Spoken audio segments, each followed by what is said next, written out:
Good evening and welcome to Wisdom Walk Talk here on Black Hole Radio and my YouTube channel Wisdom Walk to Self-Mastery. I am your host and guide, Jojo Maria and Saroma. And March is the first of 2 nature months in this water year that opens the new age for the evolution of humanity with mind-blowing breakthroughs that will burn away that which is now archaic and no longer appropriate for this new age. My theme for the month is new beginnings. So through 3 live radio broadcasts and accompanying videos, I'll provide wisdom and insights on how this time of COVID combined with the Age of Aquarius has brought deep revelations of truth, amazing opportunities for reclamation of joy, and conscious rejuvenation, continuing tonight with learning and letting go. Here's my overview for what I want to talk with you about tonight, my spiritual spill. I'm going to review quickly about what is meant by a new lifetime, because I truly believe that we as humanity have the opportunity to step into that. Also, I'm going to talk about what it is that the learning and letting go can really be about for us. What it can really be about for us. And then, of course, I'm going to leave you with a contemplative exercise that's going to lead up to a nature ritual that I'll give you next week. My opening quote for tonight is from Stewart Paton. He was a South African who wrote the story Cry, the Beloved Country. Very powerful book. And he was, of course, an anti-apartheid activist.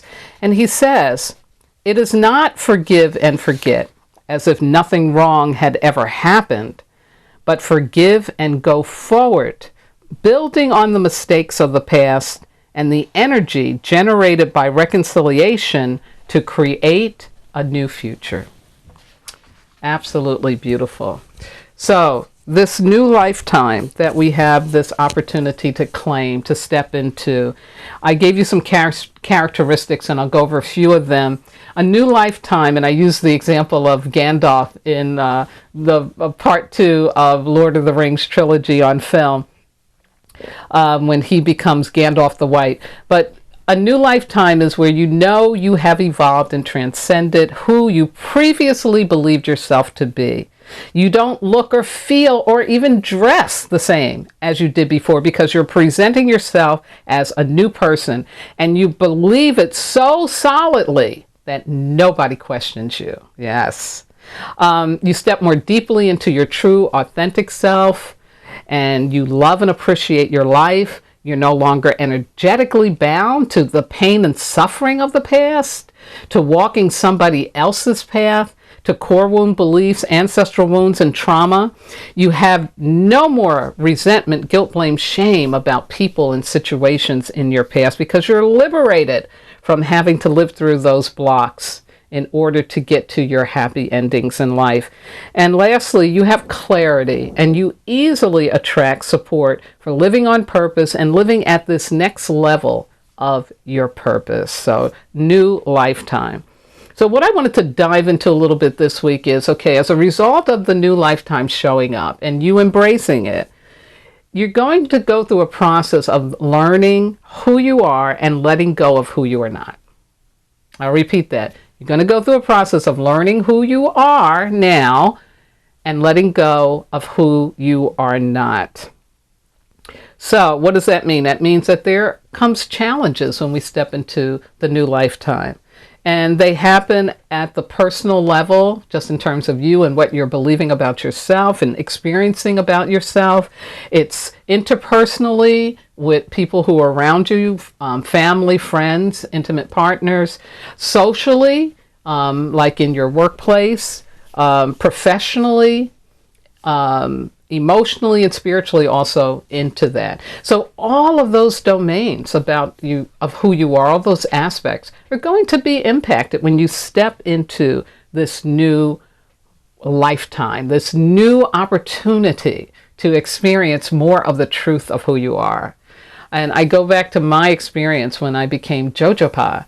And, for me personally, it was like, what's a JoJo pod? What does that really mean?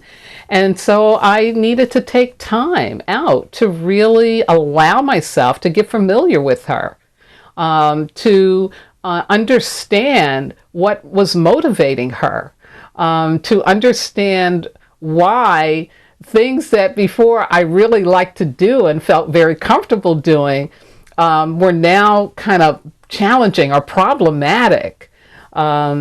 And, there was some grief in letting go of some things that I used to like to do that I don't do as JoJopa. For example, I don't just indiscriminately go out and be around crowds of people. I'm very much an empath, and I'm very, very, open to signals and signaling. And so I have to really discriminate and discern where I go, especially if it's about a crowd of people. And it might be something I really want to do and see, but if I get that hit like, don't do it, then I do obey it. So again, it seems like, at first this was prohibitive or my life was being restricted. But then as I was able to learn more and trust more about who this JoJopa was and what my new lifetime was really about, then I could go into the letting go.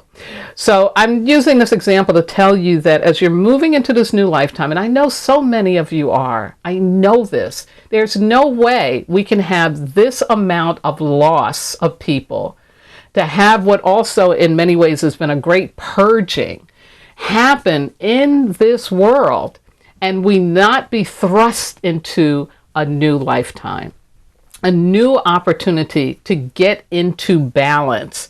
Because I truly believe that COVID showed up to really, really put that cosmic flashlight on how out of balance we truly have become, how easy it is for us to put profit over people, and to ignore those who are most vulnerable in the time of crisis. Yeah, these are some of the things that we are learning. So in this new lifetime, we get to choose. But there will be these challenges. It's not going to be just a little walk in the park. Also, the who you are now or the who you are becoming is going to give you access to thoughts, feelings, ideas, information, relationships, opportunities that you could not access in terms of who you were before. This is very, very important and essential. And especially for those of us who are clear that we're here on purpose, that we're here to bring our gifts, our talents, our genius into the world to make a difference. 2020 exposed us to so many things that it just ain't right. That should not be happening. I use the death of Breonna Taylor, but there's so many other innocent persons, victimized based on somebody else's fear. I mean, that's really what's the motivation. People being afraid, in a position where they're supposed to be helping and protecting and creating safety, but they're showing up in fear, in dire fear, and they react out of that fear. And so this should not be going on. As humans, we should not be okay with this. And changing that up isn't just from things happening externally. It's got to happen internally. We've got to be finding ways to really, really address that fear, to transform that fear into love. And so there are those of us who, have been for many years being prepared for this task. And so there will be these changes that show up for you. And what I can say is expect the challenge. Expect the challenge. As you're learning more of who you are, the truth of who you are, expect there to be challenge. Expect there to be family members, friends, colleagues, who are kind of stepping back and maybe uncomfortable being in your presence, because you may be speaking a new language now. You may be, again, showing up dressing in a very different way. That may be a little frightening to people. They may be confused. They don't understand. And here's the real reason why. Because when one of us moves ahead into the truth of who we are, it affects everybody. And it calls everybody else to do that. But there are many of us who it's not the right time, or we're too afraid. And so it's disruptive. It's disruptive. Accept that. Allow that. And for those people who step back from you and step away from you, love them. Love them. Because to me, they're an indication for you that you're headed in the right direction. Yeah. That you are moving into more of the truth of who you are. And love on them, because just like you, they're human beings who will have this opportunity. If it's not now, hopefully it is before they leave the earth plane, because we again are here to grow, to heal, to evolve. That is our highest purpose as human beings.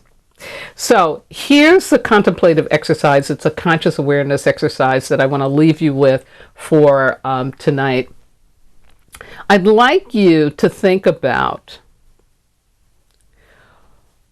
what would be the most challenging thing for you to let go of as you step more fully into your truth.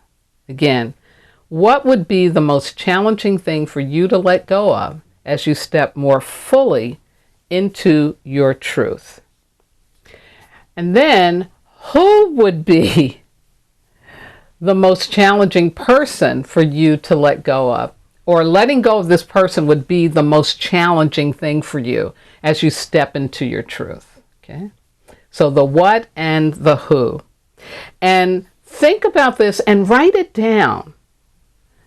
And think about the areas in your life that I talked about, those domains, personally, socially, professionally, emotionally, interpersonally, spiritually, think about it in all ways, because what I'm asking you to do is helping you be able to navigate through stepping into that new life without feeling like a victim. Yeah. Because if I can start to anticipate, this is going to be a challenge here, this is going to be a challenge here, then I can open up to, okay, how can I relate or be in this situation from a place of love rather than fear? Yeah. So again, break it all down, start thinking about it, start thinking about those areas in your life that would be impacted, and how you believe they would be impacted. And again, so that you're not a victim to this circumstance, and that you also don't allow yourself to get scared and turn back. Because I've seen that happen to some people I know.